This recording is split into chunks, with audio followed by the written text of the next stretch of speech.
salut. Bonjour, Vanille des îles.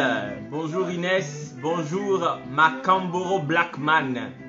C'est un nom spécial, je sais même pas c'est qui. Mets ton prénom, monsieur.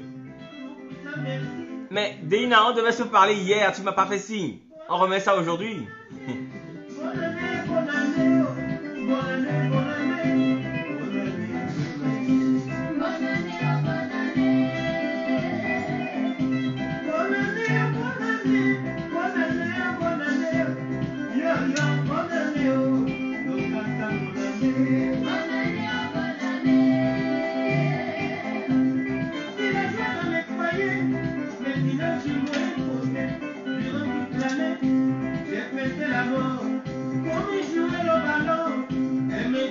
Ah, je devais t'appeler. Oh. Et aujourd'hui? Aujourd'hui, même heure qu'hier, 9h30.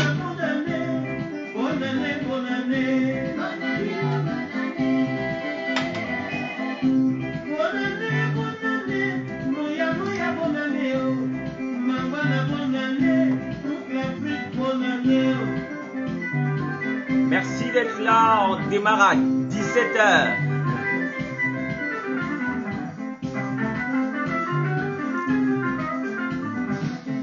C'est à cause du couvre-feu, s'il te plaît, Excellence. Ok, parfait. Je t'appelle. Dès que je finis ici.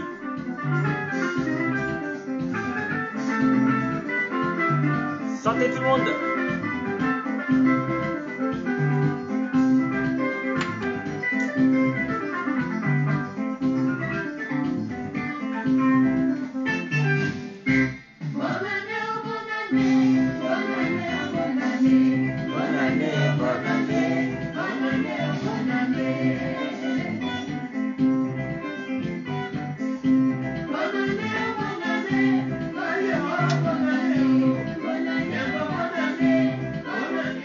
Bonne heureuse année à vous toutes et à vous tous. Merci d'être là. On va démarrer à 17h et on va continuer en musique le temps que les gens se connectent. Apéro Conversation, le premier vrai apéro conversation de 2021. On est là. Bonsoir chez vous. Qu'est-ce que vous buvez? Mettez-le dans les commentaires. Partagez la vidéo. On est ensemble.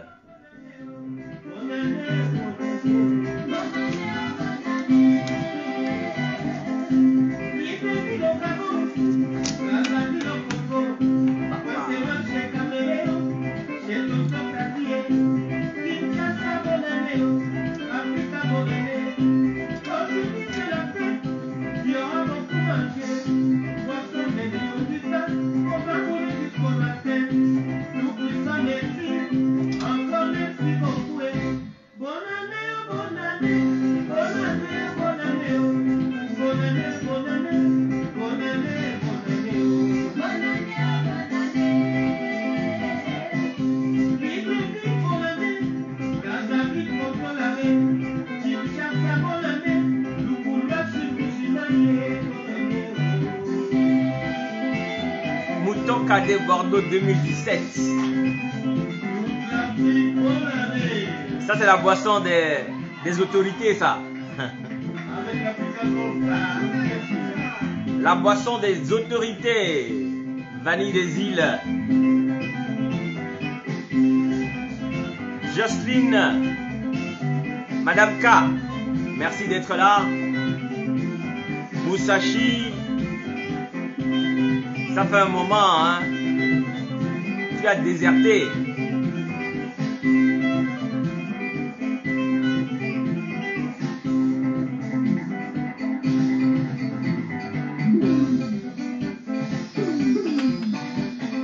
Eh oui, j'espère que vous le reconnaissez. Le beau garçon qui fait la beauté du rythmique africaine. Lokasa ya bongo.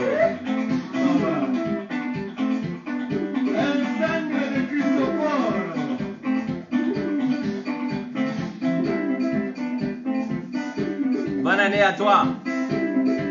Tu as acheté un nouvel appareil photo avec des gadgets et fini. Tu as disparu d'apéro conversation. Je dis rien, je laisse ça à 2020.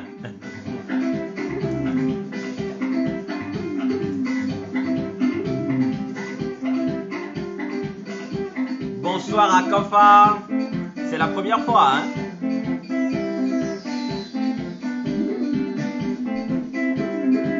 Ouais. Bonsoir à toi et bienvenue. Bienvenue à bord de Air Apéro Conversation. C'est la vie du milieu. On fait quand même ça aussi. Oui, mais puisque tout le monde le sait, c'est pas mon affaire. Wezanlo, Akofa, merci d'être là. Yeah. Ne vous chagrinez pas. Réjouissez vous quand même. Yeah. Alors, pour expliquer un peu le principe d'apéro conversation à la nouvelle venue à Kofa, c'est un rendez-vous que l'on a tous les samedis depuis le début du coronavirus, en tout cas de la pandémie du coronavirus. On essaie de partager des informations sur des connaissances qu'on peut partager, des sujets, des thématiques, le tout avec de la bonne musique et de la bonne boisson. Donc pour te joindre à nous, il faut que tu aies un verre et que tu t'asseyes. Ça dure au maximum 1h, 1h30 avec des sujets. Le thème d'aujourd'hui, comme tu as dû le voir, c'est les célébrations de la nouvelle année et leurs possibles influences sur nous. Les célébrations de la nouvelle année et leurs possibles influences sur nous. Merci d'être arrivé. On démarre à 17h00. 22h, temps universel.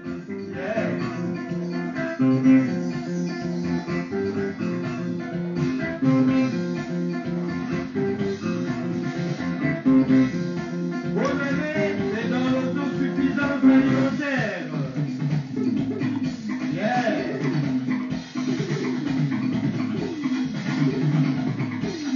Hey, Royalty!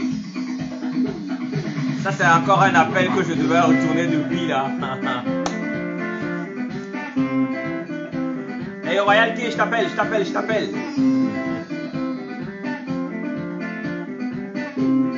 Bon. Bonne année tout le monde. Merci, nous sommes le samedi 9 janvier 2021. Bienvenue pour le premier épisode d'Apéro Conversation de cette nouvelle année qui commence. Voici l'hymne officiel.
que nous avons écouté tous ensemble l'hymne officiel de ce rendez-vous, j'aimerais tout d'abord vous réitérer mes meilleurs vœux pour cette année, avant d'en expliquer pourquoi est-ce que nous en faisons et quelles peuvent être les influences de ces vœux sur nos vies.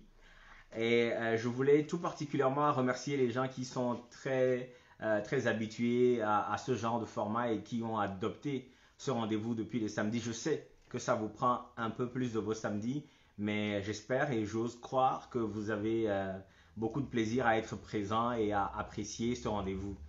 Et donc, je salue donc Ablavi qui me demande si je commence avec de l'eau glacée.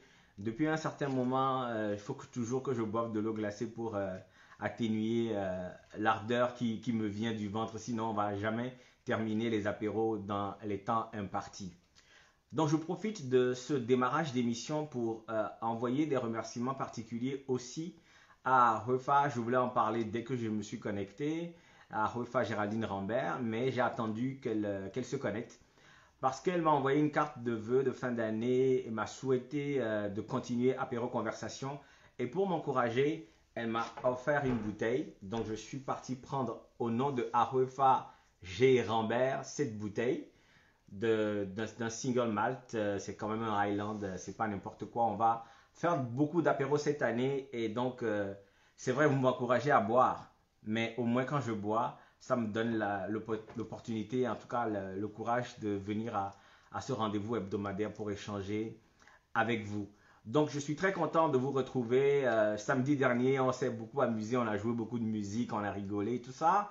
Et puis aujourd'hui, on revient avec un sujet sur la table. Et ce sujet, ce thème, le thème de ce jour, c'est les célébrations de la nouvelle année et leurs possibles influences.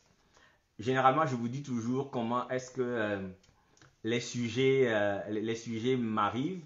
C'est le 31 au matin que quelqu'un m'écrit en me disant ah, ben tiens, j'espère que tu prépares très bien le réveillon, etc., etc.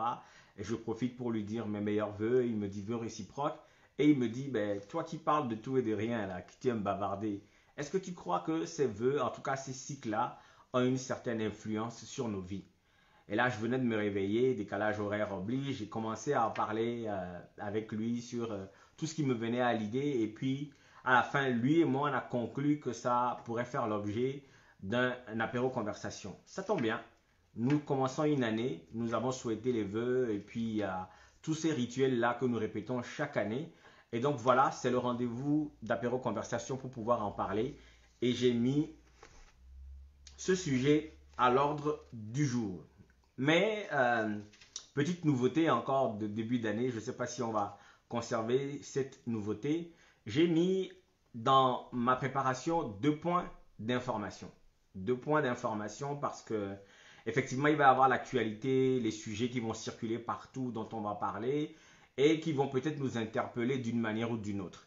Comme la dernière fois, avant samedi dernier, on m'avait écrit inbox pour me demander qu'est-ce que je pensais de ces gens qui avaient brûlé des bibles et des photos et qu'ils ont filmé et mis sur les réseaux sociaux, ce qui a déclenché beaucoup de réactions.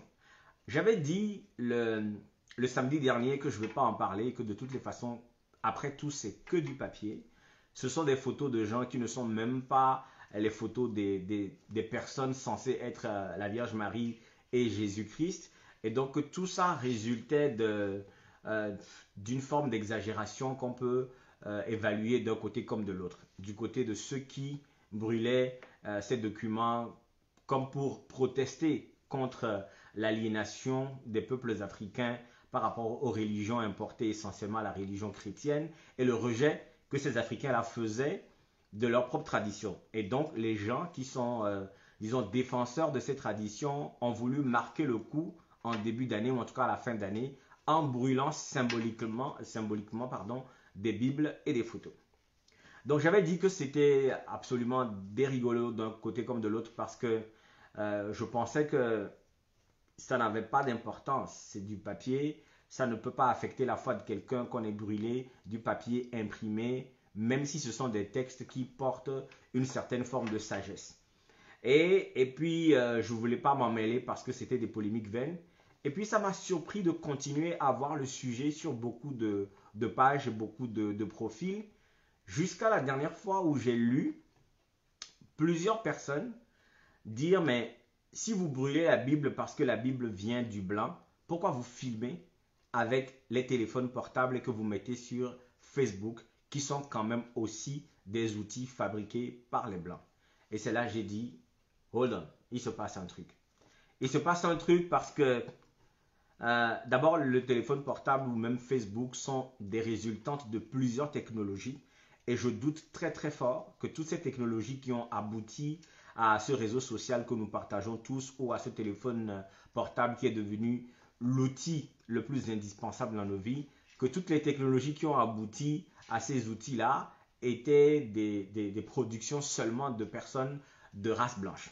Et que je suis persuadé que tout le long des processus qui ont abouti à ces outils-là, il y a eu des créations de personnes d'origine africaine ou d'origine noire et que ça ne peut pas être l'apanage d'une seule race de la Terre. La preuve aussi, les Chinois ont participé et beaucoup d'autres personnes ont participé en créant des outils, des programmes, des technologies qui ont abouti à cet outil que nous avons dans les mains. Mais pourquoi est-ce que je reviens sur le sujet? C'est quand même pour aider à appréhender la chose, en tout cas de la façon dont moi je les vois ces choses. D'abord, c'est parce que c'est que du papier après tout. Parce que avant la création, la rédaction de la Bible, Dieu a parlé. La parole de Dieu a continué à exister. Les gens ont appréhendé Dieu sans avoir de livre pour ça. Ok? On dit que les textes de l'Ancien Testament ont été écrits entre le 8e et le 2e siècle avant Jésus-Christ. C'est-à-dire à peu près sur 600 ans que ces livres ont été écrits avant Jésus-Christ. Et lui-même, quand il arrive, selon le Nouveau Testament qui a été écrit entre la moitié, pendant la deuxième moitié du 1er siècle après Jésus-Christ et le début de la deuxième moitié, c'est-à-dire entre 40, 50 et 100 ans après Jésus-Christ, lui-même, il accédait seulement à cette parole dite de Dieu en allant dans les synagogues. Il n'avait pas une copie sur lui avec ses apôtres, les gens n'en avaient pas, ça n'existait que dans les synagogues. Après, quand l'Empire romain a mis en place l'Église catholique romaine, la Bible n'était que l'apanage des nobles et des prêtres. Jusqu'à ce que Martin Luther, un moine qui était ami avec Gutenberg, décide de traduire ces textes qui étaient exclusivement écrits en latin pour mieux le mettre loin de la population, décide de traduire du latin à l'allemand parce que son ami Gutenberg avait inventé la première machine d'imprimerie. Est-ce à dire que la parole de Dieu n'existait pas avant que l'on ait rassemblé ce document qu'on a écrit sur 600 ans pour l'Ancien Testament et sur près de 150 ans pour le Nouveau Testament, sans compter les milliers d'années qui ont eu lieu, ou en tout cas où on a parlé de la parole de Dieu, sans que Gutenberg n'ait pensé à inventer l'imprimerie. Aujourd'hui, après, pour que ça arrive dans les côtes africaines, il a fallu la colonisation. À quel siècle que la colonisation et l'esclavage, on a apporté la Bible sur nos côtes? Est-ce que Dieu n'a pas continué à parler? Moi, je dis oui. Avant, Dieu parlait dans nos songes. Parce que quand on lit l'Ancien Testament, Dieu s'adressait à ces gens dans les songes. Dieu parlait à travers des personnes qui étaient formées et initiées pour cela. On les appelait les oracles. Vous allez lire dans l'Ancien Testament, oracle de Yahvé. Ce sont des personnes qui sont connectées à l'invisible, sont connectées à l'intelligence cosmique que nous appelons Dieu et qui recevaient des messages et qui le transmettaient aux populations. Les prophètes n'avaient pas besoin de la Bible pour parler au nom de Dieu parce qu'ils étaient en connexion, en conversation avec Dieu. Alors, les textes sacrés qu'on a rassemblés dans la Bible après tout ce temps-là passé sont des guides pour nous. Mais ce n'est pas la parole de Dieu en tant que telle parce que la parole de Dieu ne peut pas être figée sur du papier. Ce sont des règles de conduite, ce sont des histoires, des témoignages qui nous montrent le chemin, mais la parole de Dieu est vivante. On continue d'entendre la parole de Dieu dans nos cœurs, dans nos esprits, dans nos inspirations, dans nos intuitions. Des gens continuent de recevoir la parole de Dieu directement et le partagent avec les autres.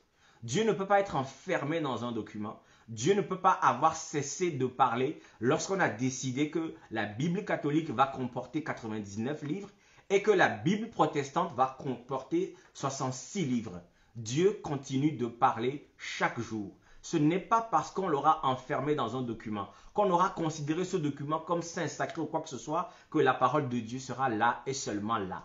Si pour des gens qui disent « je crois en Dieu, je crois en Jésus-Christ, je suis chrétien, je crois dans le Christ, etc., etc. » Le Christ est le chemin, la vérité et la vie pour moi. Mais que cette personne considère que ni le Christ ni Dieu ne peuvent pas lui parler directement et qu'il faut qu'il ait toujours ce bouquin à portée de main pour parler et entendre parler Dieu, cette personne a raté quelque chose. Dieu parle dans le secret de nos cœurs. Dieu parle dans le secret de nos intuitions. Dieu parle dans nos songes et nous montre des choses. Dieu parle à travers des gens qui sont autour de nous, qui continuent de nous faire des révélations, d'attirer notre attention sur certaines choses. Les gens continuent encore en Afrique d'invoquer Dieu et d'entendre Dieu parler à travers des signes. Dieu ne peut pas être enfermé dans un document imprimé. Vous ne pouvez pas enfermer la parole de Dieu dans la Bible, ni dans le Coran, ni dans la Torah. Vous ne pouvez pas enfermer Dieu dans une certaine forme de croyance seulement. Dieu est universel, il est omniscient, il est partout, il parle tout le temps. Quand il y a un incendie dans un appartement, un incendie dans une maison, et que la Bible, parce que c'est un document épais tout simplement, n'a pas brûlé, on prend photo, on met partout, on met Alléluia. Mais quand la Bible est brûlée, personne n'en parle. On se rend compte à ce moment-là qu'en fin de compte, ce n'est que du papier. N'enfermez pas Dieu dans des dictates.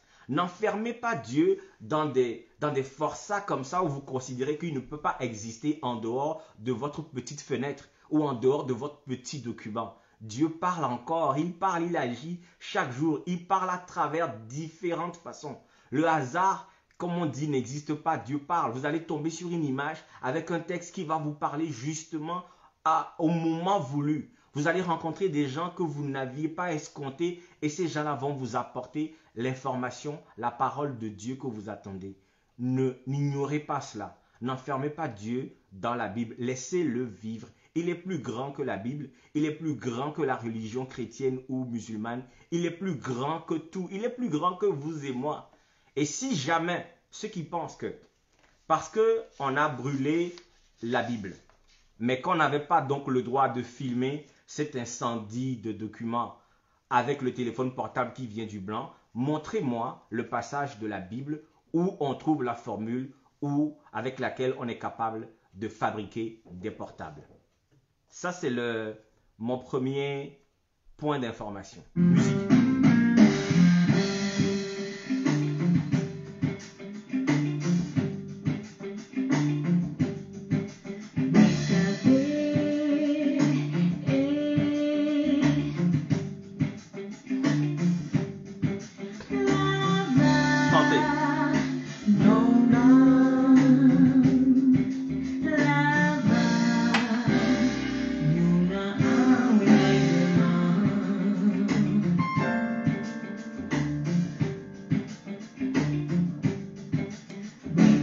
Est-ce que vous avez partagé la vidéo, mes amis?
Salut Monsieur Lassane.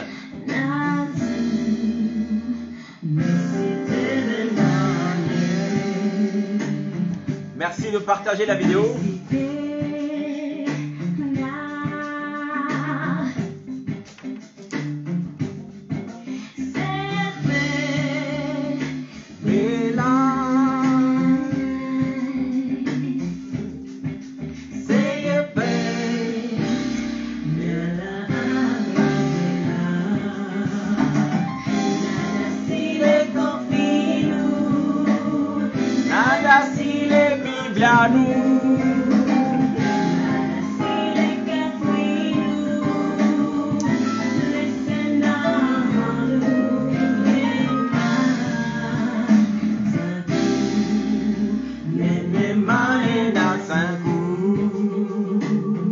Cette chanson de Renia, la chanteuse de gospel, la togolaise Renia.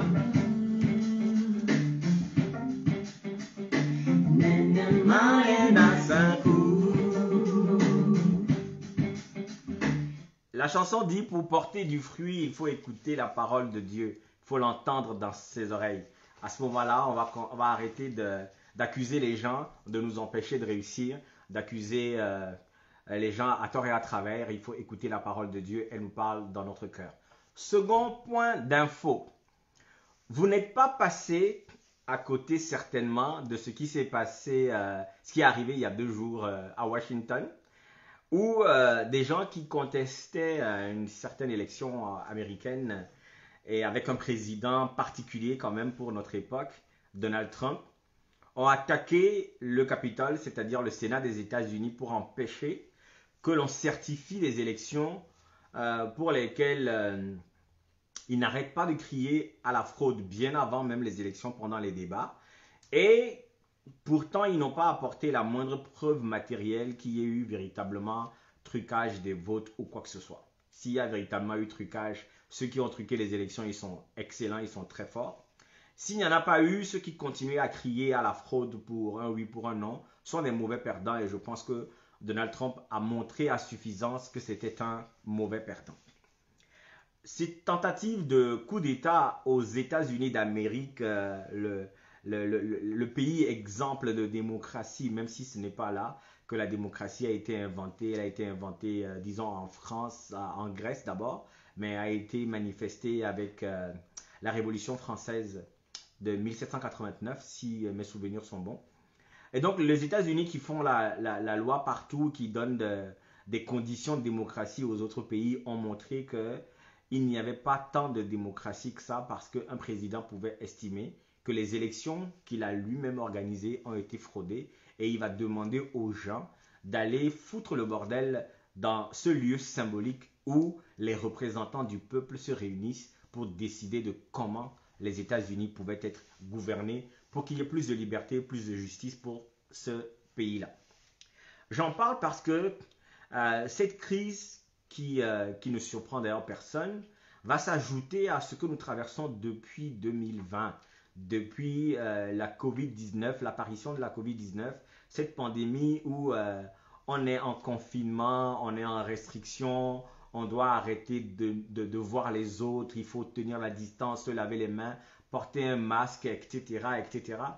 Cette crise-là dont nous ne sortons pas aujourd'hui, par exemple à Montréal, au Canada, dans toute la province du Québec, nous commençons un couvre-feu aujourd'hui à partir de 20h. Jusqu'à 5h du matin, nous n'avons pas le droit de sortir de chez nous parce qu'on veut éviter d'être contaminé par cette maladie. En tout cas, le gouvernement nous dit, si on reste chez nous, on va éviter de se contaminer, et donc il faut continuer à se laver les mains, à porter le masque, blablabla, blablabla.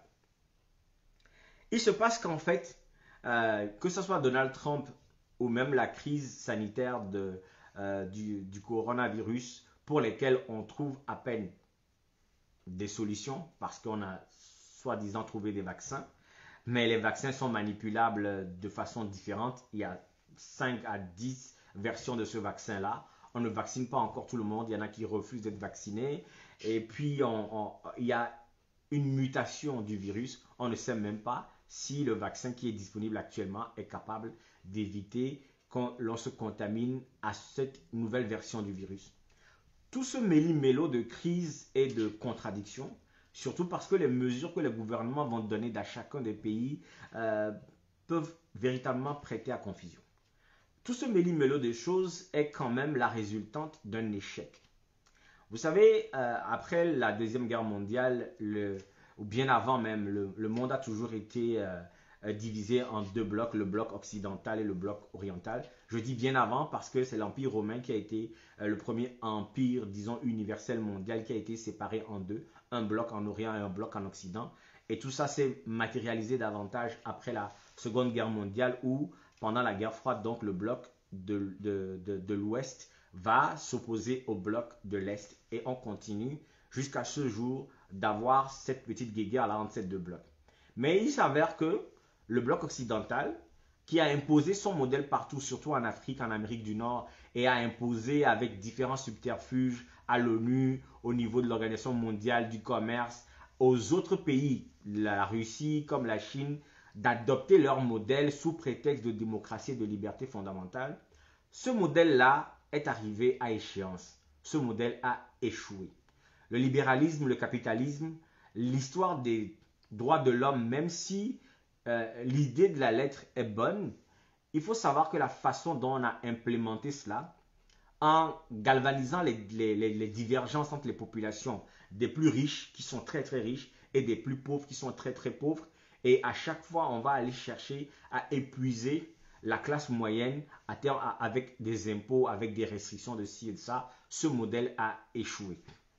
Quand, pour résorber l'expansion du virus, on a demandé aux gens de rester chez eux, on leur a envoyé des chèques leur demandant de faire des achats sur Internet, ce qui a enrichi Jeff Bezos. Ce qui s'est passé en Orient, dans les pays orientaux qui n'ont pas le même modèle de société, c'est que ce sont des groupes de quartier qui ont apporté à manger dans les maisons des gens, qui ont sensibilisé les gens dans chacun des quartiers et les gens ont pu accepter de rester enfermés pour réfréner, pour freiner la propagation. Alors que ici, dans les pays libres, où on a quand même envoyé des chèques pour pouvoir permettre aux gens de continuer à faire des achats, mais les gens ont continué à sortir, les gens ont continué à dire non, c'est pas vrai, c'est pas si, on n'y croit pas, tout ça c'est les théories du complot, ils veulent nous injecter une puce pour nous gouverner. Il y a eu tellement d'histoires, de complots, de ceci que les gens n'ont pas été disciplinés pour permettre à ce que l'on diminue l'impact de la pandémie, ce qui n'a pas été le cas de l'autre côté.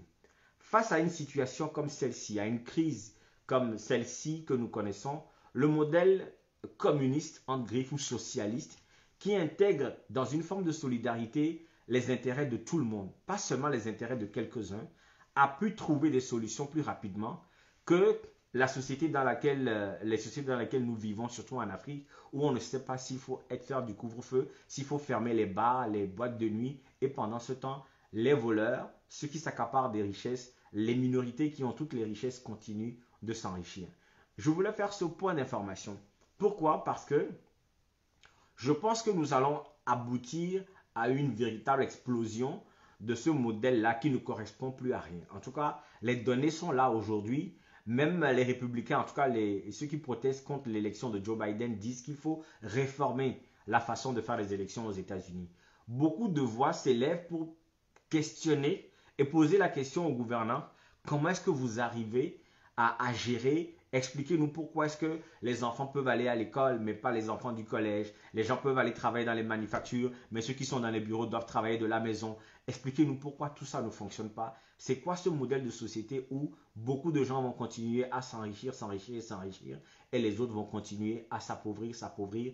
Il y a un moment où il faut que tout cela s'arrête pour que l'on comprenne que nous sommes tous héritiers de la même terre, de même sol. Nous sommes tous héritiers de cet univers sur lequel nous avons vu le jour et qu'il faut que la solidarité règne plutôt que la concurrence et la compétition. Voilà pour le second point d'info. Après cette chanson, nous allons aborder le sujet du jour, les célébrations de la nouvelle année et leurs possibles influences. Voilà les points, j'espère que je n'ai pas trop parlé sur ces points-là. Vive le communautarisme!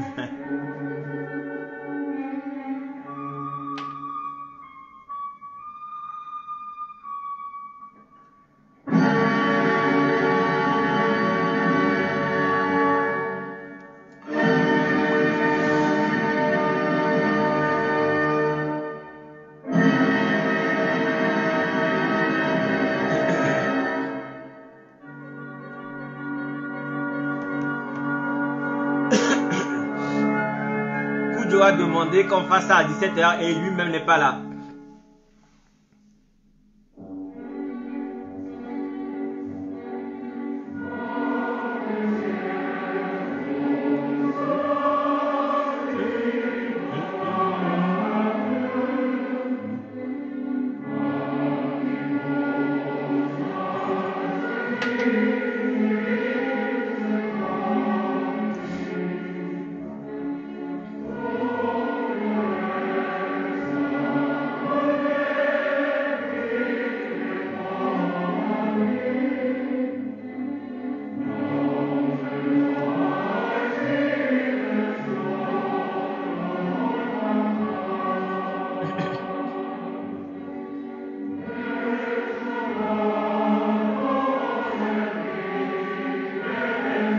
Merci Francine.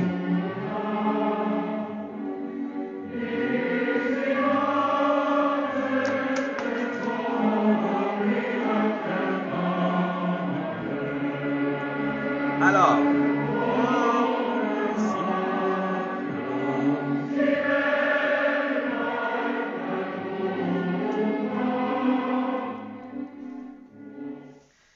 chaque année, on va l'appeler comme ça parce que c'est une année, ce cycle de 365 jours autour du soleil, nous souhaitons les vœux et on se donne des cadeaux. Ok, Dodo, ça fait longtemps toi. Nous nous donnons des cadeaux chaque année et on se redonne du courage un peu pour entamer le nouveau cycle.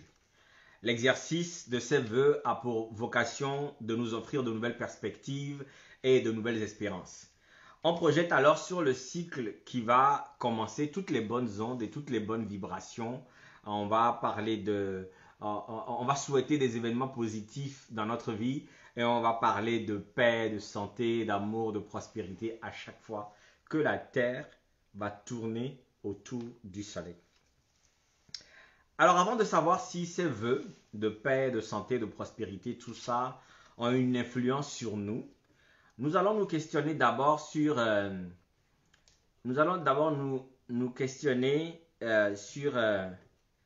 les cycles renouvelables qui peuvent servir de repère. Nous avons le nouvel an, nous avons les anniversaires, nous avons les nouvelles années traditionnelles selon les régions, les ethnies, les pays d'ailleurs. Et on peut encore avoir un calendrier qui est l'ancêtre du calendrier actuel qu'on appelle le calendrier grégorien. Son ancêtre, c'est le calendrier julien, qui va placer le début d'année plutôt au 1er mars qu'au 1er janvier. Et c'est cette règle-là que certains cercles ésotériques, comme la franc-maçonnerie, vont suivre. La nouvelle année va commencer pour eux au 1er mars. Parlant du nouvel an, la Terre, qui va tourner sur elle-même pendant 24 heures, va tourner pendant 365 jours autour du Soleil. Nous appelons ça la révolution de la planète Terre.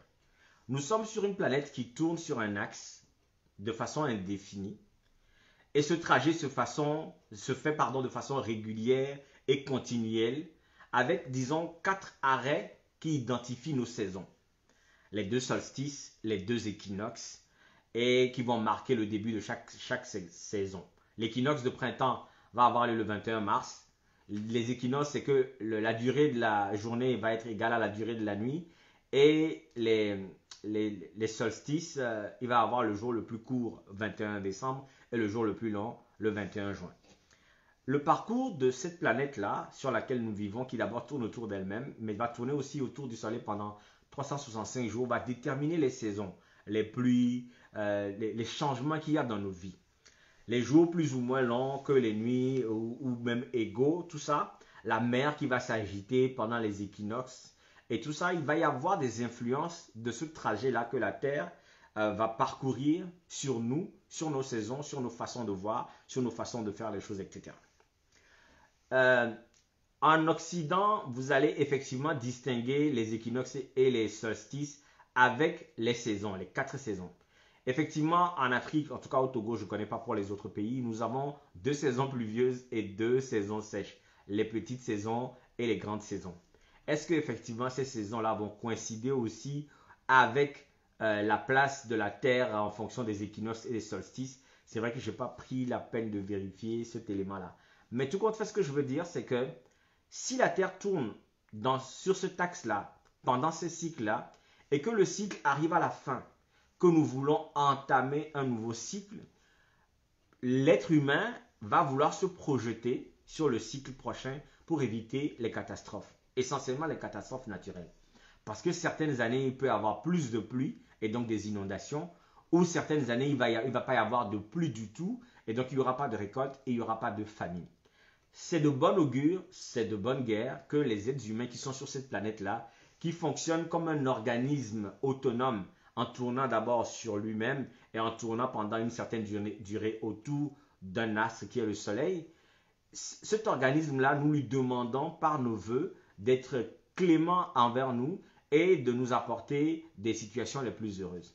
Ça a du sens que, effectivement, à chaque fois que le cycle aboutit et que la Terre va reprendre une fois de plus le trajet qui va le faire partir, disons de la fin décembre jusqu'à l'autre fin décembre et passer par les deux équinoxes et les deux solstices, les 4 saisons donc, il est important que nous célébrions cette fin de cycle et le renouvellement de ce cycle-là parce que cela conditionne nos vies. On va parler, ça c'est la présentation de ce que nous appelons le nouvel an que nous célébrons le 1er janvier. On va maintenant parler des anniversaires. Quand la Terre va tourner autour du Soleil pendant 365 jours, il va y avoir un jour où l'être humain va sortir du ventre de sa mère. On appelle ça la naissance. Cette date est marquée de sorte que quand le cycle va revenir, que l'on considère que ça soit un marqueur comment on appelle ça, de comment l'enfant grandit ou l'être humain grandit. Et au fur et à mesure, il va compter 1 année, 2 années, 3 années et ainsi de suite. Ce marqueur-là est important pour nous. Disons donc que quand cette date arrive, elle est célébrée tout comme la fin d'année. Elle est célébrée parce que l'être humain qui voit sa date revenir va se dire, j'ai fait un tour.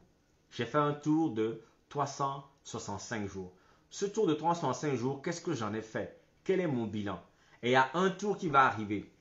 Comme la Terre va déterminer ses saisons, s'il y a eu une plus forte saison pluvieuse ou une moindre pluviométrie, est-ce qu'il y a eu famine, est-ce qu'il y a eu plus de maladies, et donc les gens vont se souhaiter les meilleurs vœux. Celui qui fête son anniversaire aussi va faire le bilan de sa vie et va se dire, tiens, cette année, pour mes 18 ans, pour mes 15 ans, pour mes 20 ans, pour mes 25 ans, mes 40, mes 65 ans, je me souhaite ceci et ses amis, ses proches vont aussi lui souhaiter les vœux.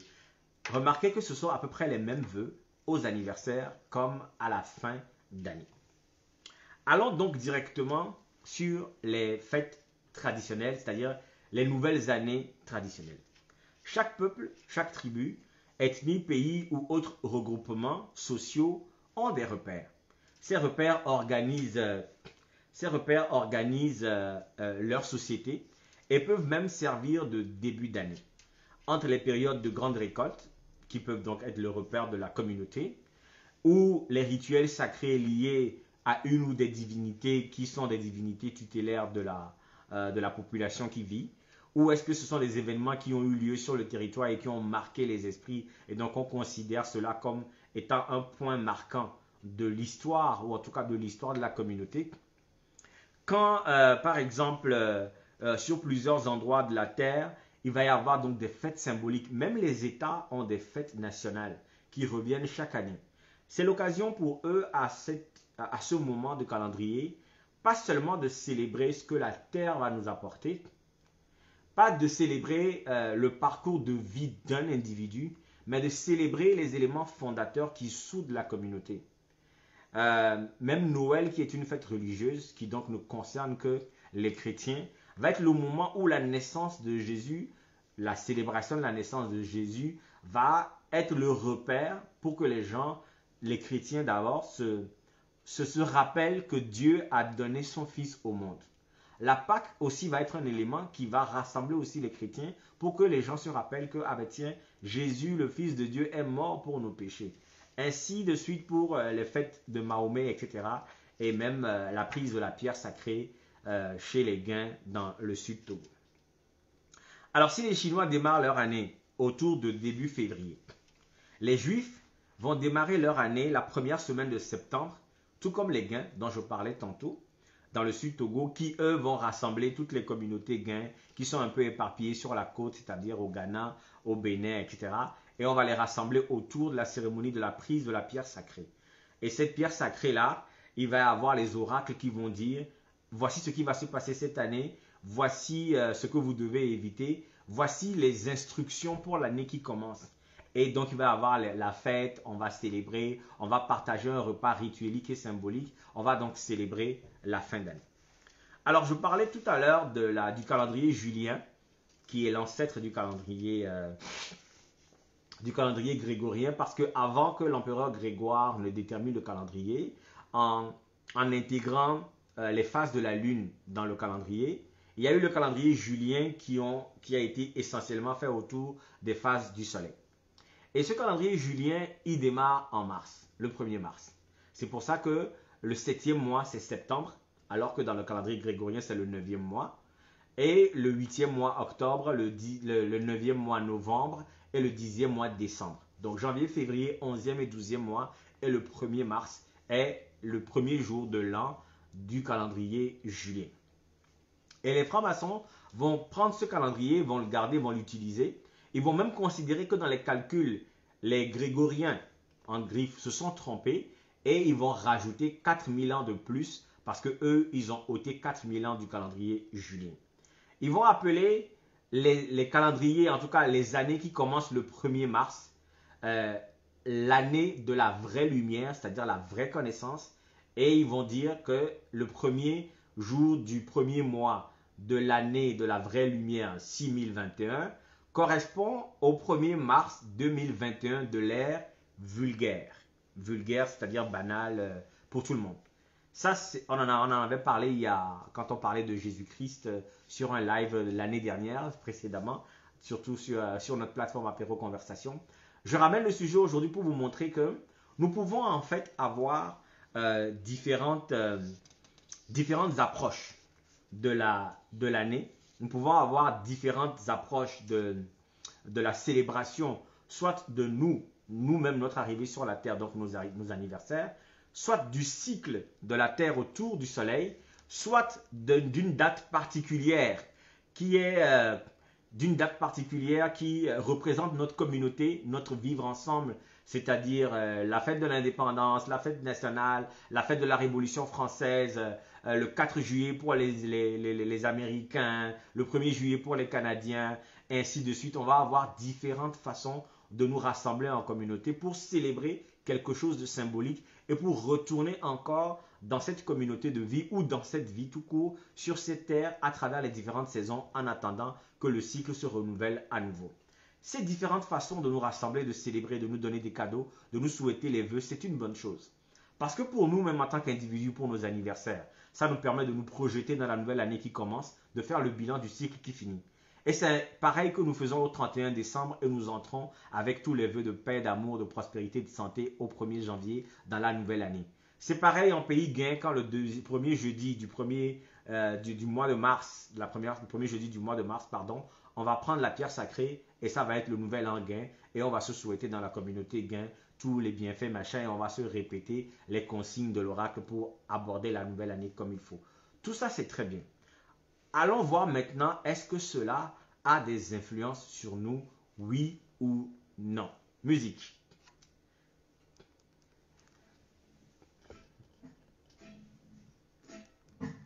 Donc Kujo n'est pas là.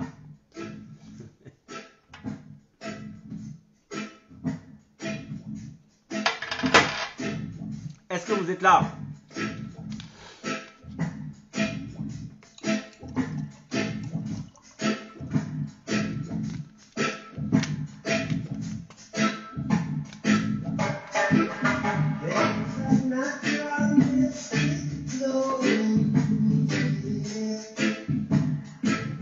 Merci.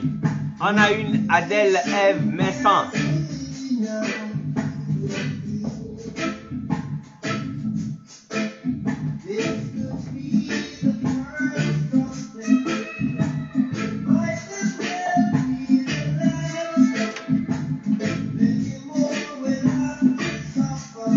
Gertrude.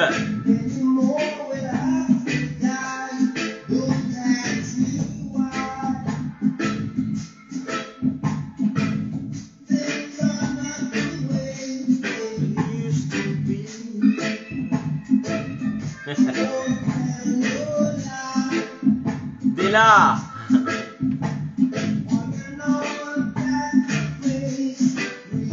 Ali Jays.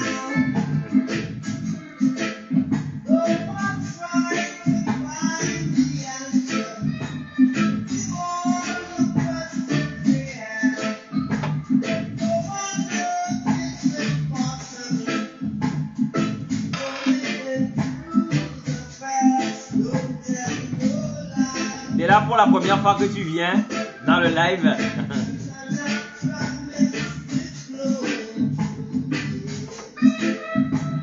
On va goûter à la bouteille d'Africa.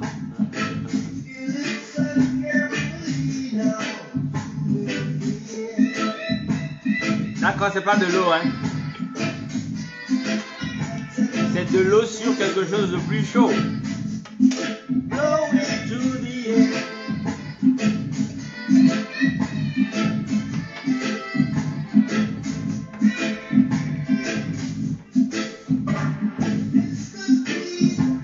Santé, Géraldine.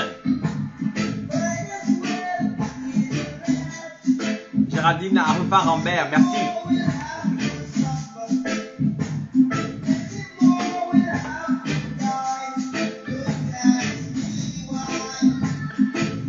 Comment ça, anonyme? Ce que je fais en live, tu appelles ça encore anonyme? Eau de vie. Exactement, c'est de l'eau de vie.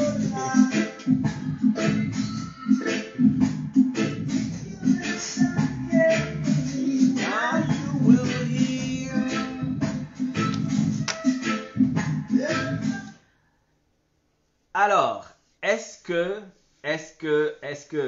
les libations, on les fait on les fait avant et on les confirme pendant que nous jouons l'hymne officiel des apéros conversations.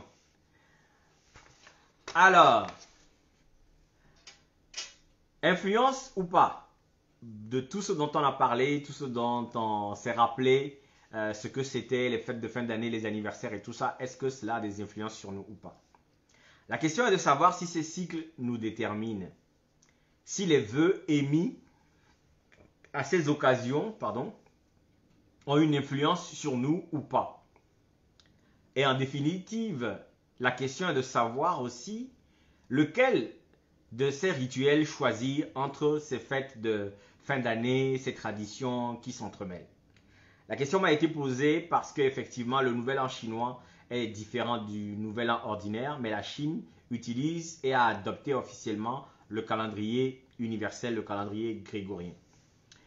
Les Guins ont leur fin d'année, ou en tout cas leur fête de nouvel an, à la dans la première semaine de septembre. Donc le nouvel an Guin, la prise de la pierre sacrée. Mais pour nous, c'est en septembre, ce n'est pas le premier jour de l'an. Même si traditionnellement c'est le premier jour de l'an, ça reste quand même le jour du 9e mois de l'année ordinaire. Est-ce qu'il faut continuer à s'en mêler les pinceaux avec tous ces rituels là, ou est-ce qu'il faut choisir un rituel? Est-ce qu'il faut, si on est franc-maçon, choisir de commencer l'année en mars? Si on est juif, de commencer l'année dans la première semaine de septembre? Je pense que la fête s'appelle Rosh Hashanah ou quelque chose comme ça, hein. Je ne parle pas l'hébreu. Est-ce qu'il faut choisir un de ces trucs-là et s'en tenir à cela? Parce qu'effectivement, s'il y a des portées symboliques ou des portées, des influences certaines sur nos vies, il va falloir ne pas s'entremêler les pinceaux, il faut choisir. Donc la question est de savoir d'abord si c'est cycle nous détermine. Je trouve que moi, et ça n'engage que moi, le cycle des saisons a une influence sur la Terre. Ça c'est vrai. Les animaux, parce que les animaux vont hiberner. Pourquoi pas sur les hommes?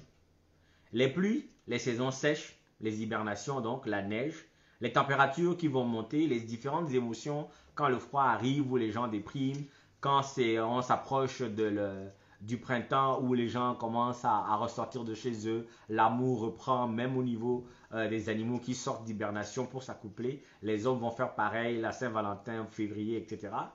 Quand l'été va arriver où le soleil va sortir et les gens vont se ruer sur les terrasses pour s'amuser, où il va y avoir la fête de la musique symboliquement le 21 juin de chaque année, où il va y avoir des spectacles partout, les gens vont s'amuser. Les cycles ont des influences sur nous parce que nous les avons d'abord adoptés et que les conditions que ces cycles-là créent vont aussi déterminer notre fonctionnement. Ça va s'imposer à nous. Pourquoi? Parce que nos façons de comporter vont changer, nos activités vont changer et même ce que nous mangeons.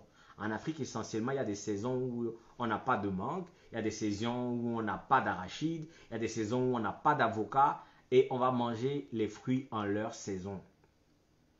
Cela a du sens pour nous parce que si effectivement cela nous influence, ne serait-ce que physiquement, il est important que nous fassions un bilan quand le cycle arrive à son terme et qu'un nouveau cycle va commencer. C'est d'abord important de le faire.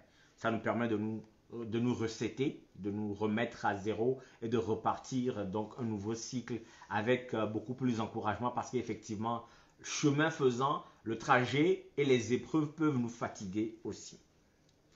Quand une année s'écoule d'un anniversaire à l'autre, que l'on doit écrire notre date de naissance à nouveau, le marqueur qui détermine que nous grandissons, ne devrions-nous pas faire le bilan?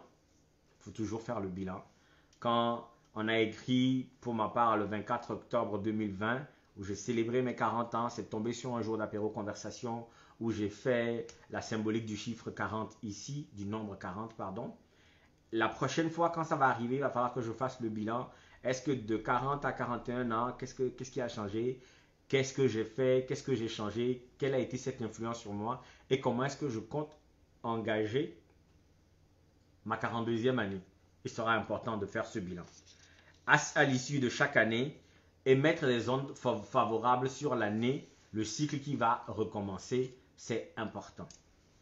Partager une proximité ethnique, une proximité de croyance, parce qu'on croit tous en Dieu. Partager un même territoire, partager une histoire commune, les évêques qui ont quitté je ne sais pas où, qui ont passé par je ne sais pas quoi, combien de guerres et qui sont arrivés à Notchin, qui ont construit un mur. À l'arrivée de la fête à Bobozan, ils vont faire quelque chose. Les rituels que nous avons en commun, la foi que nous mettons soit dans Noël ou dans Pâques, la foi que nous mettons dans la pierre sacrée que nous prenons, etc. Pourquoi ne pas justement, à l'occasion de cette date particulière qui nous relie, nous souhaiter entre nous dans la même communauté, dans le même pays, les bons vœux. Célébrer la vie que nous avons ensemble en tant que communauté Gain, en tant que Canadiens, en tant que Français, en tant que Togolais, en tant que Béninois et ainsi de suite, en tant qu'Américains, même si après ce qui s'est passé au Capitole, je ne sais pas comment ça va être le 4 juillet prochain, ça c'est soit dit en passant, nous avons le droit et nous avons la possibilité, en tout cas nous avons l'opportunité de célébrer cette vie ensemble là, à nouveau, les bienfaits de la vie, les bienfaits de la terre qui nous abrite, qui nous porte, les bienfaits des saisons, ce qu'elles nous ont apporté, les récoltes, la pluie, les températures et tout ça, tout ce que ça nous a rapporté, nous devons célébrer ces bienfaits-là et c'est le but de ces célébrations de fin d'année. Les bons vœux pour engager le cycle à nouveau sont importantes parce que comme nous allons le voir dans ce qui suit, est-ce que la vraie question, ce n'est pas plutôt quelle est la force de nos paroles quand nous souhaitons ces vœux-là? Quelle est la force de nos pensées quand nous émettons les vœux de santé, de prospérité? Ou est-ce que, comme quelqu'un l'a dit récemment, le 31 décembre, le 1er janvier, c'est les journées internationales de l'hypocrisie où les gens écrivent des mots sans le penser? Est-ce que quand nous pensons à ces mots-là, paix, prospérité, amour, joie, succès dans tes entreprises, blablabla, blablabla, est-ce que nous y mettons la force nécessaire pour qu'elles puissent être des forces créatrices? C'est ce que nous allons voir après cette musique parce que Ablavi est fatigué. Ablavi veut écouter de la musique.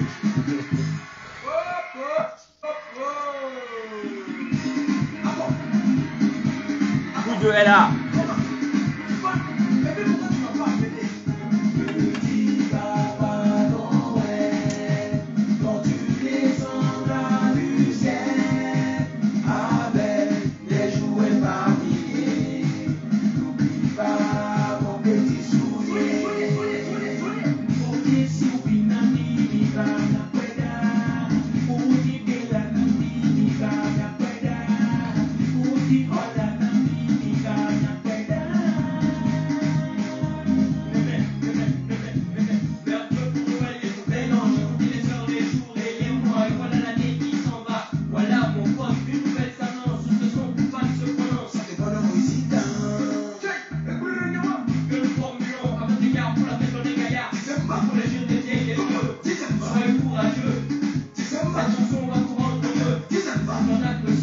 Qui a chanté cette chanson?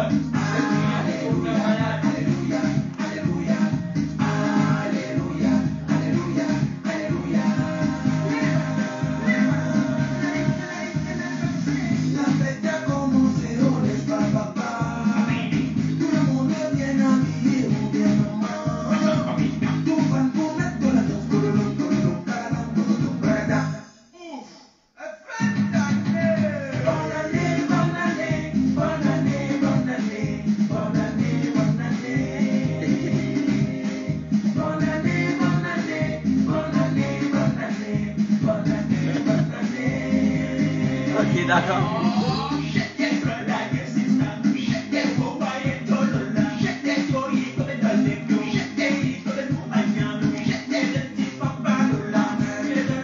Francine, ok, d'accord. Parle trop. Merci Camille.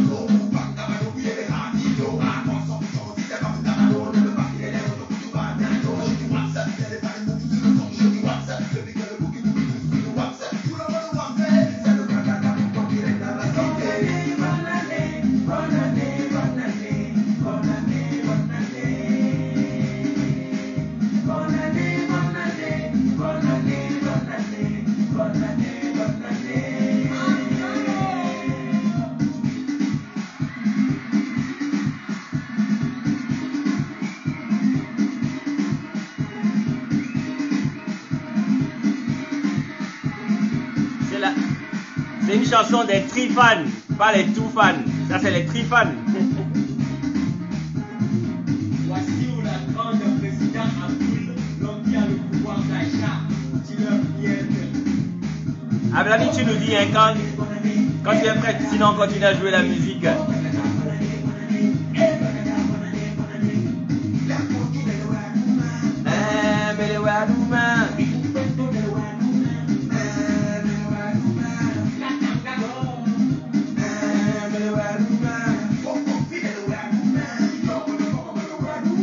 Alors, Ablami Francine, est-ce qu'on peut recommencer?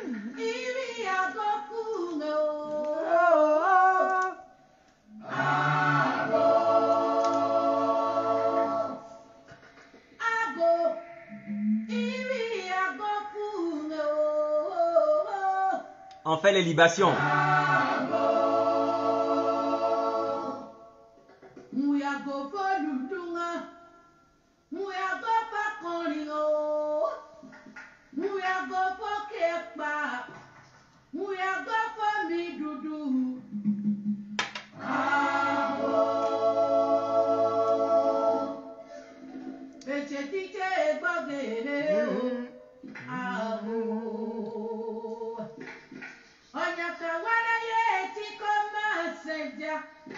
C'est la chanson de qui ça?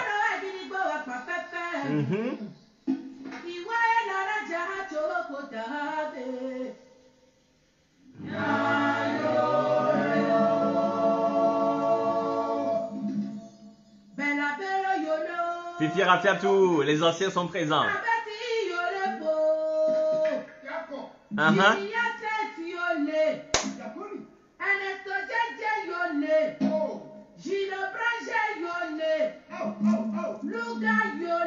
Je sais même pas où est-ce qu'elle est passée. Michel Kaka Yone,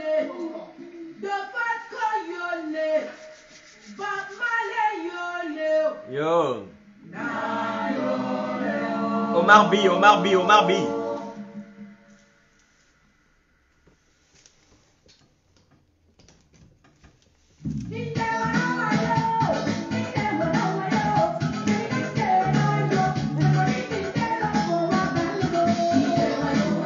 On va reprendre.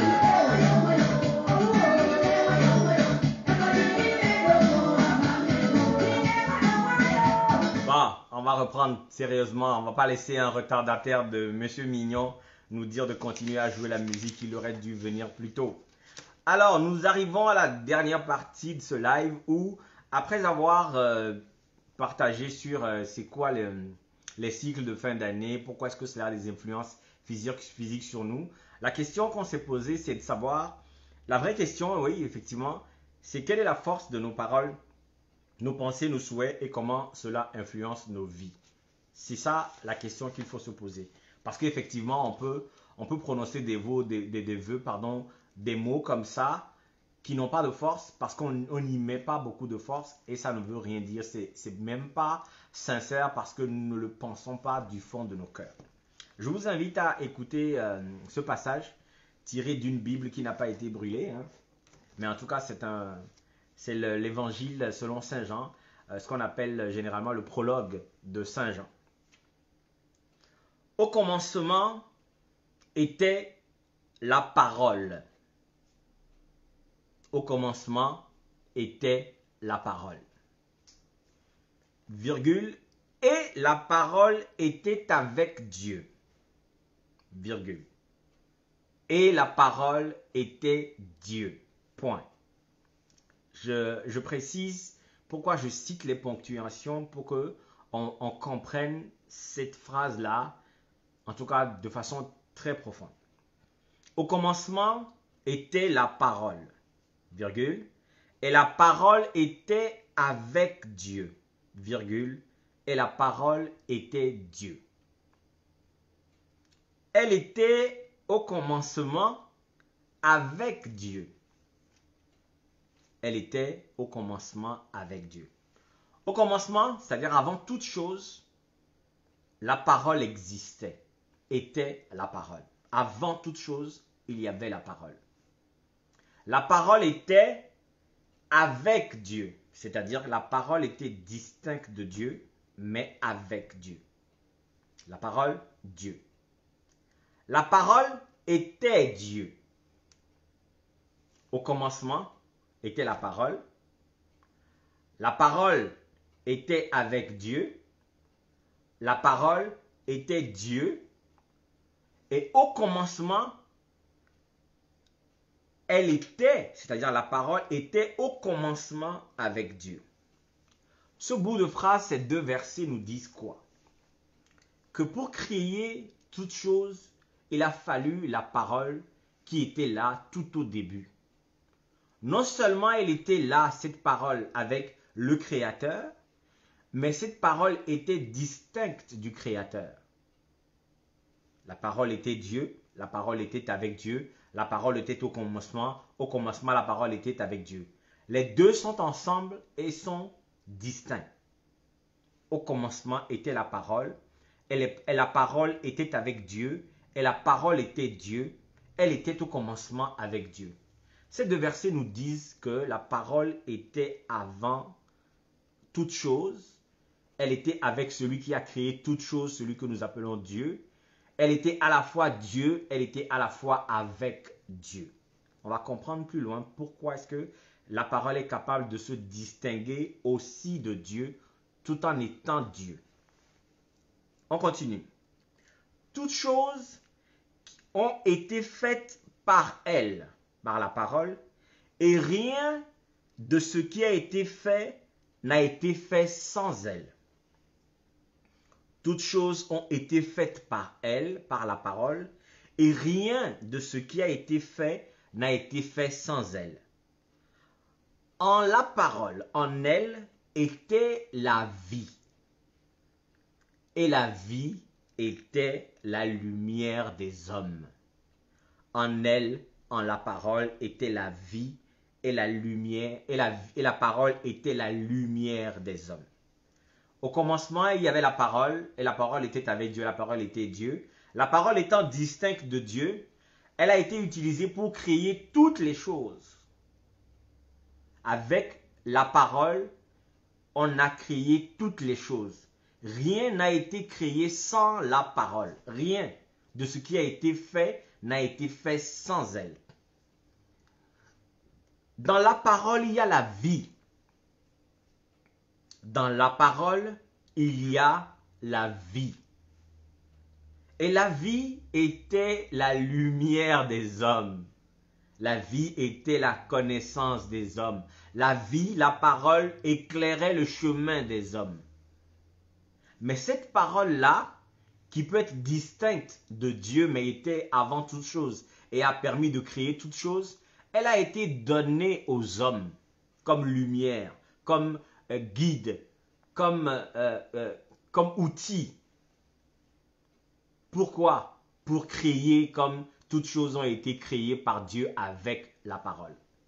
La formule magique avracadabra, qu'on dit vulgairement abracadabra, ça veut dire je parle donc je crée. Je créerai d'après mes paroles. Avec la parole, je crée. Elle était la vie. Avec la parole, nous avions la vie. Nous pouvons créer toutes choses avec la parole. Et la parole, la vie là, qu'elle créait était lumière des hommes pour nous guider. La lumière, lui, dans les ténèbres, et les ténèbres ne l'ont point reçue. Pour que la lumière luise dans les ténèbres et que les ténèbres ne le reçoivent pas, ça veut dire que la lumière était là, mais nous étions tellement dans l'obscurité que nous n'avons pas su nous approprier de la lumière. Cette parole qui est distincte de Dieu, qui nous a été donnée, on est capable de créer la vie avec. Je parle, donc je crée. Abracadabra. Et cette parole-là, nous l'avons reçue. Dieu l'a utilisée pour créer toutes choses et nous l'a donnée, nous, les êtres humains. C'est en cela qu'à chaque début d'année, à chaque début de cycle, nos vœux, nos projections, nos paroles ne doivent pas être vaines. Parce que nos paroles créent. Parce que nos paroles font toutes les choses. Parce que nos paroles sont vie. Si on va plus loin dans le prologue de Jean, il y eut un homme envoyé de Dieu, son nom était Jean. Il vint pour servir de témoin, pour rendre témoignage à la lumière, afin que tous croient par lui. Il n'était pas la lumière, mais il parut pour rendre témoignage à la lumière. On dit que Jean, et là techniquement la Bible nous dit qu'on parlait de Jean le Baptiste, qui n'était pas la lumière, mais qui est venu pour rendre témoignage à la lumière. Forcément, pour pouvoir rendre témoignage, il faut avoir connu la lumière. Et l'on estime qu'à ce niveau-là, on parle de Jésus. Mais Jésus, comment on l'appelle? La parole faite chair. Il a fallu qu'on prononce qu'il existe et il a existé. S'il a existé véritablement ou même symboliquement, ce symbole définit ce dont nous sommes capables avec la parole. Le symbole de Jésus-Christ, qu'il ait été un être humain véritable ou pas, nous explique et nous démontre que nous sommes capables de créer avec la parole. Donc cette lumière était la véritable lumière qui, en venant dans le monde, éclaire tout homme. Nous pouvons être éclairés, mes chers amis, avec la parole. Nous avons la capacité de créer avec la parole. Nos vœux ne doivent pas être des vœux vains, des vœux vides, des vœux creux, des vœux qu'on dit pieux parce qu'elles sont prononcées sans aucune incidence, sans aucune portée, sans aucune force créatrice. Nous ne pouvons pas nous lever et à l'orée d'un nouveau cycle, nous projeter, envoyer des ondes positives, en tout cas espérer que l'année qui va venir soit une année de prospérité, de paix, de santé, d'amour et tout ça, en prononçant juste des mots par mimétisme, en prononçant juste des mots comme ça parce que c'est ce que tout le monde dit. Oh, bonne heureuse année, alors qu'on n'y croit pas. Nous devons pouvoir procréer, nous devons pouvoir, professer ces paroles-là avec force pour pouvoir leur permettre de créer. C'est extrêmement important. Et le pire, pas le pire, parce que la remarque que j'ai faite aussi, c'est que plusieurs fêtes de fin d'année se font autour du feu. Les sapins, les guirlandes, les fêtes nationales où il y a des feux d'artifice, la fête des Lumières, Kwanzaa pour les ressortissants africains des îles autour du continent américain essentiellement, Hanouka pour les Juifs, Diwali pour les Indiens, c'est les fêtes des Lumières. Chaque nouvelle année, on crée des lumières, il y a des festivals de lumière. Il y a des guirlandes partout, c'est éclairé partout, c'est beau, c'est des sapins, c'est la lumière. La parole était la lumière des hommes. La parole créatrice est la lumière des hommes, c'est elle qui montre le chemin. Et nous célébrons chaque fin d'année avec beaucoup de lumière. Donc, et puis en même temps, c'est cet astre-là qui donne l'essentiel de la lumière sur Terre, qu'on prend comme identifiant. C'est parce que la Terre tourne enfin entièrement autour du Soleil que l'on célèbre la fin d'un cycle. Le soleil est la lumière qui nous guide, qui nous éclaire le plus que toutes les guirlandes de la terre ou tous les feux d'artifice de la terre. Et donc on attend que cette révolution se fasse autour de la lumière du soleil pour que on parle de fête, on parle de fin d'année. Donc tout ça c'est bien important, c'est très très important. Ces symboles-là ne sont pas des symboles comme ça par hasard. Ce sont des symboles qui doivent nous rappeler la force de la lumière, la force de ces scintillements, de ces feux d'artifice que nous allons voir en famille. Les enfants sont contents. Quand on a du soleil, on est content pendant l'été, surtout en Occident, quand ils voient le soleil, ils sont fous, ils sortent sur les terrasses, c'est partout, tout le monde s'amuse. Le soleil, ça donne la joie. La lumière, c'est important. Et on nous dit que la parole crée cette lumière, que la lumière soit et la lumière fut, a été la première parole de création selon la Genèse.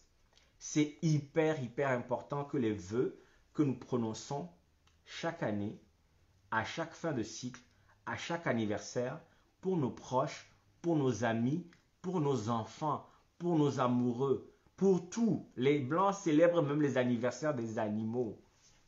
Quand nous célébrons la fête de l'indépendance de notre nation, la fête communautaire, la fête des récoltes, il faudrait que nos paroles soient des paroles créatrices. Pas des paroles vaines comme ça qu'on jette en l'air, qu'on aille le chercher jusqu'au tréfonds de notre ventre, qu'on y mette toute la foi dont on est capable, pour qu'elle soit capable de créer, parce que rien n'a été fait sans la parole. La parole est Dieu, et nous avons hérité la parole. Bessa, Bessa. La vie, B. La parole, B. Le Mina est une langue mystique. Le Mina est une langue mystique. La vie et la parole ont le même vocable.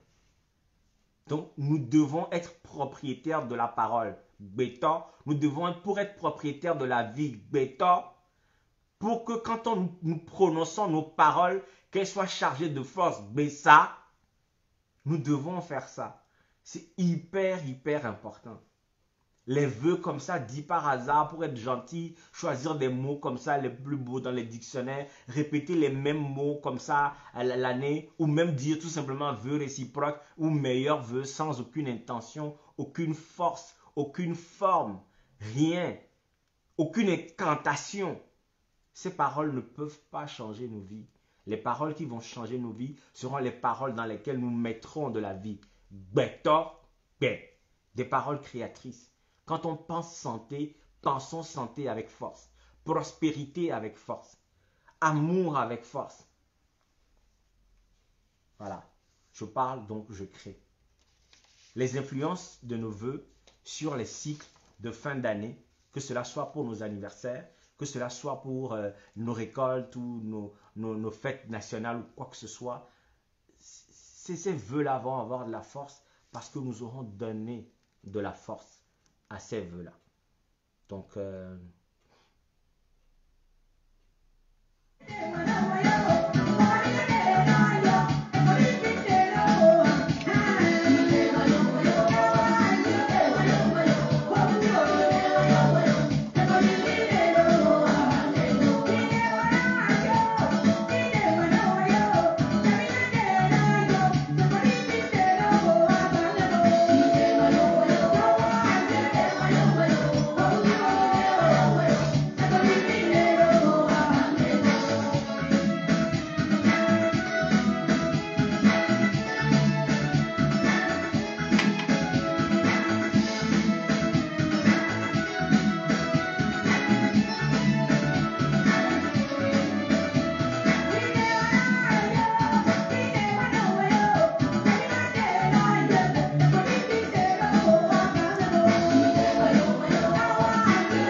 je vais vous lire ma conclusion pour ce thème. Nous avons fait 1 heure de live déjà, 1h13 maintenant.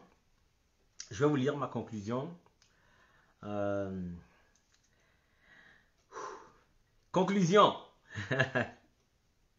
Si la terre fait une révolution de 365 jours.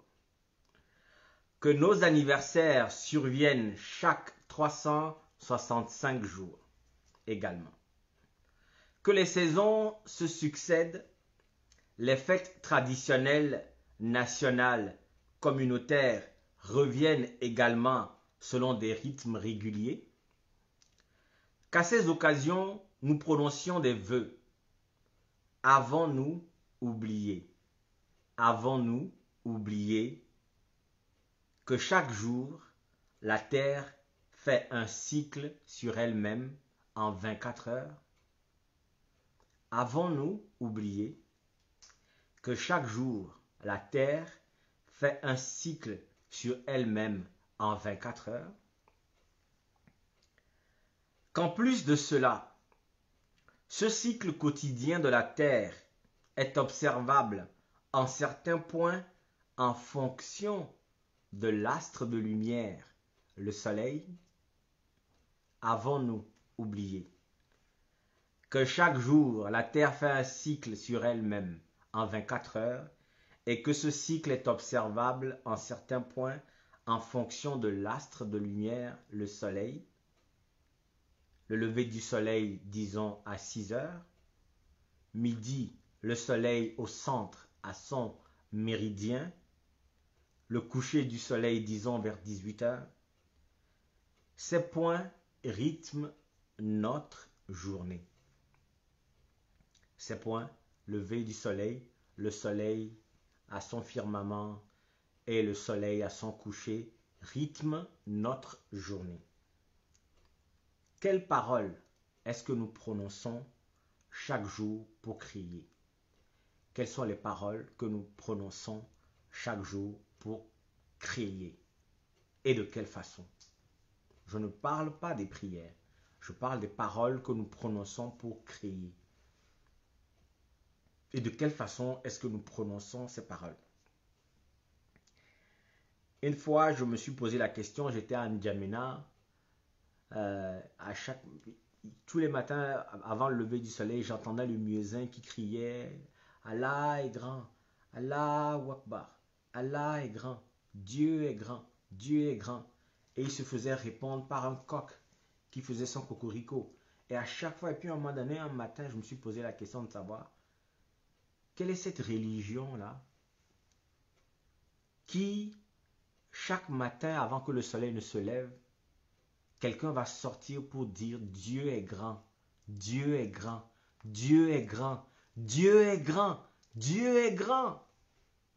Et au son de cette phrase, Dieu est grand, les gens vont se lever, laisser leur sommeil. Au moment où le sommeil est le plus doux, ils vont se lever, laisser ce sommeil-là, prendre de l'eau, faire leurs ablutions et courir pour aller prier. Et s'ils doivent revenir pour dormir avant d'aller au travail, ils reviennent pour dormir. Mais quand on les appelle et qu'on leur dit « Dieu est grand, Dieu est grand, Dieu est grand », ils vont tous se lever, sortir pour aller prier. Quelle est cette religion-là? J'étais à ça de devenir musulman. Ne serait-ce que pour la rigueur de cette religion qui oblige les gens 5 fois par jour à aller devant Dieu pour aller prier. 5 fois par jour, vous avez l'obligation de faire vos prières. Si vous êtes malhonnête n'importe comment, au moins sur les 5, à 2 reprises, vous êtes sincère vis-à-vis de votre Dieu. Soit parce que vous êtes très motivé le matin, soit parce que des épreuves de la journée qui vous ont attaqué vous obligeront à être sincère vis-à-vis de Dieu. Sur les 5 fois, Dieu va peut-être gagner 2 fois.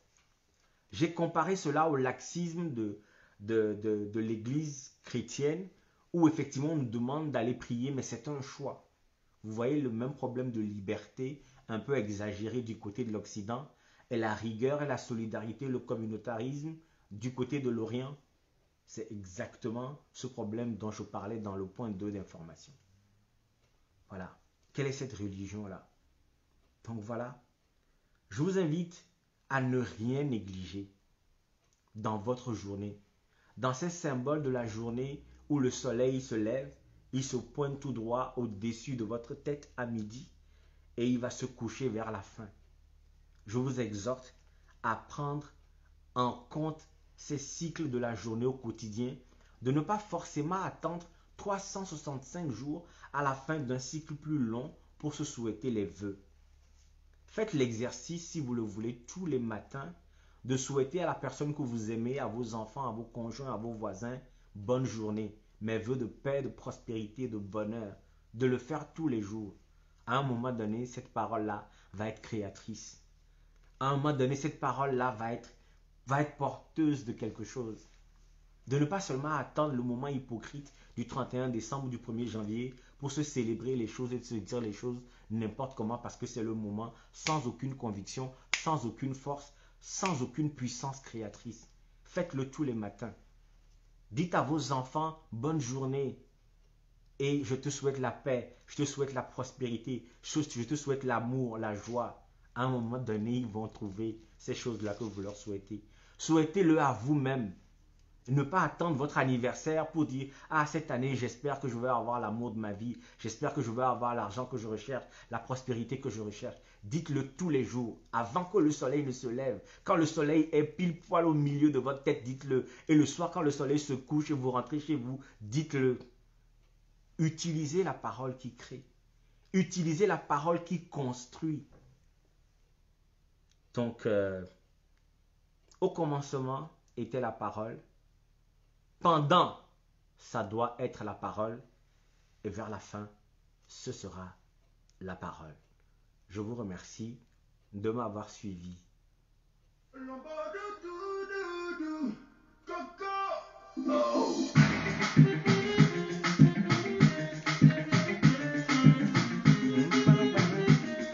Alors, 2021. Est-ce qu'on a bien démarré?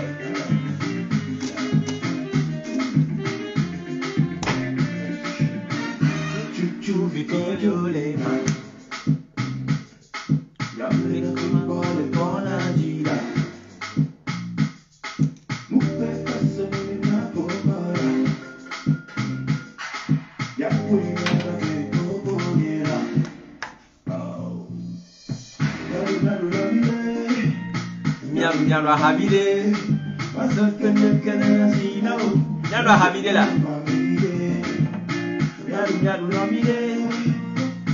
nyalo habide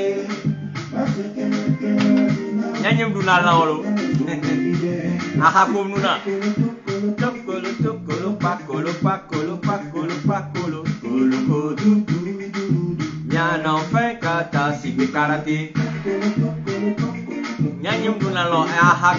Merci beaucoup à Refa. Merci de nous ramener à des choses simples mais importantes que nous négligeons dans nos routines. Merci beaucoup à toi. Merci Francine. Dada Bikese.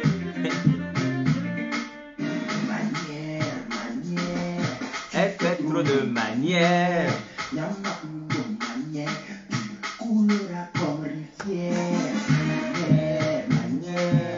Merci, santé, santé, santé.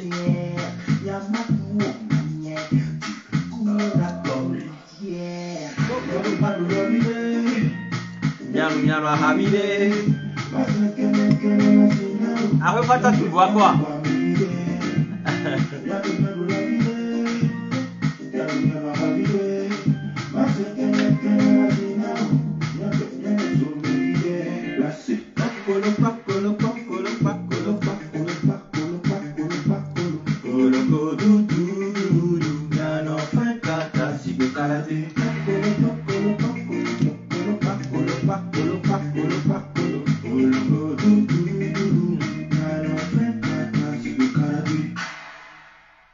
Merci beaucoup. On va arrêter aujourd'hui. On a fait 1h23 de live. On va essayer de ne pas dépasser les 1h30 pour cette année. Donc je vous souhaite encore une fois et pour la journée, pour seulement cette soirée de samedi, paix, bonheur, prospérité, joie, sourire. Et puis n'oubliez pas que vous avez la capacité de créer avec la parole. Donc on se dit à samedi prochain. On trouvera bien un sujet. Si vous avez des sujets, mettez-le en commentaire ou écrivez-moi sur... On va faire une dédicace à la petite Erin pour son anniversaire. Est-ce que Erin c'est qui? C'est l'anniversaire d'Erin? Oh! Alors, on va chercher une chanson d'anniversaire là, rapidement. Anniversaire. Est-ce que j'ai anniversaire? J'ai pas anniversaire quelque part là dans mon truc. Oh, j'ai rien. Oh. Dédicace. Quelle chanson on peut lui mettre? Et à la fille, Yashana aussi qui fête son anniversaire, hein? Attention. Je suis à la potion magique. Ah, ok, d'accord. Ma potion magique. Bon. On va mettre une chanson pour les parents, alors.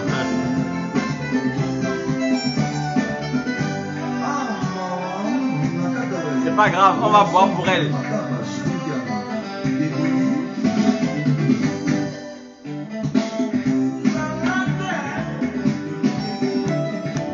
Joyeux anniversaire à Erin. Joyeux anniversaire à Shana.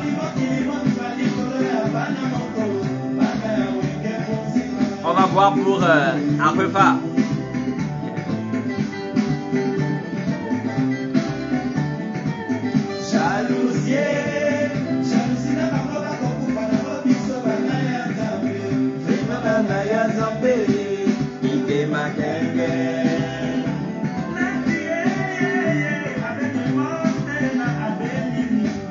La parole reflète l'âme du Sénèque.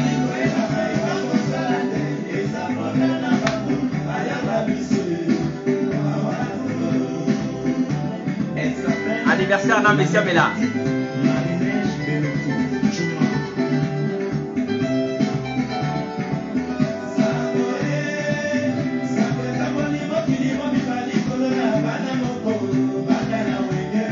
Mais on peut considérer même que c'est l'anniversaire de nous tous.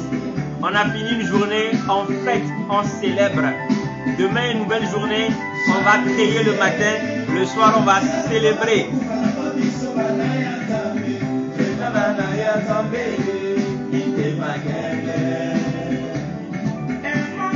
Ah, c'est l'anniversaire de la fille de Kujo. Moi, c'est un homme seulement qui est dans ma tête. Mais il faut lui dire de chanter.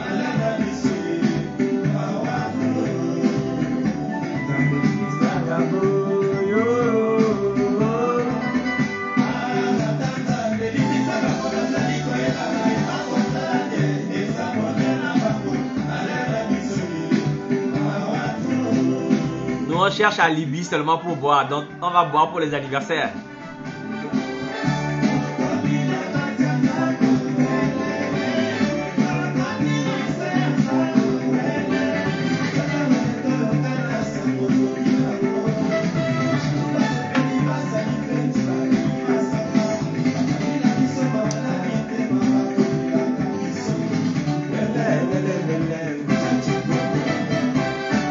Merci Etonam.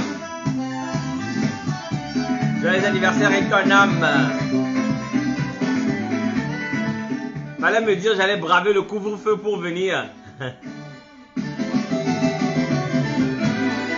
Ya solo, ya solo.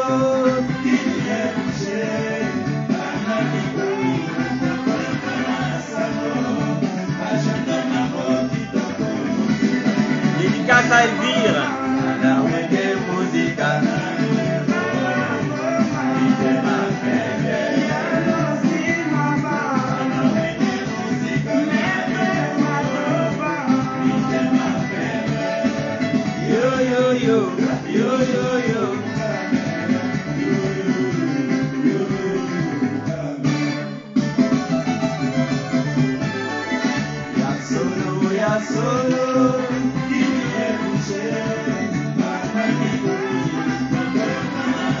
Et ton homme là.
Non mais Francine, si c'était pas le couvre-feu là, on allait débarquer chez Koudio là-bas. On va apporter les bouteilles.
Dédicace à Erin et à ses parents. Dédicace à Edem.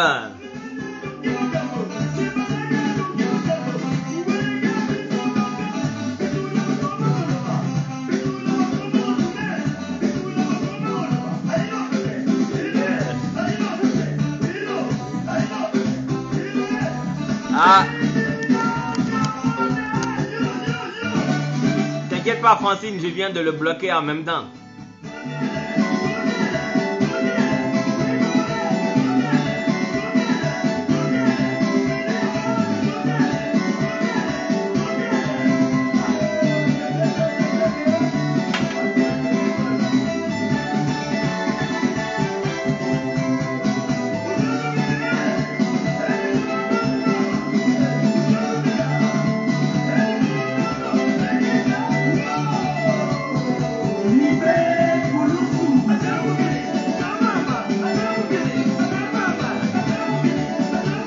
Je l'ai bloqué, le marabout, je l'ai bloqué. C'est quel marabout? Un bon marabout qui cherche client partout comme ça.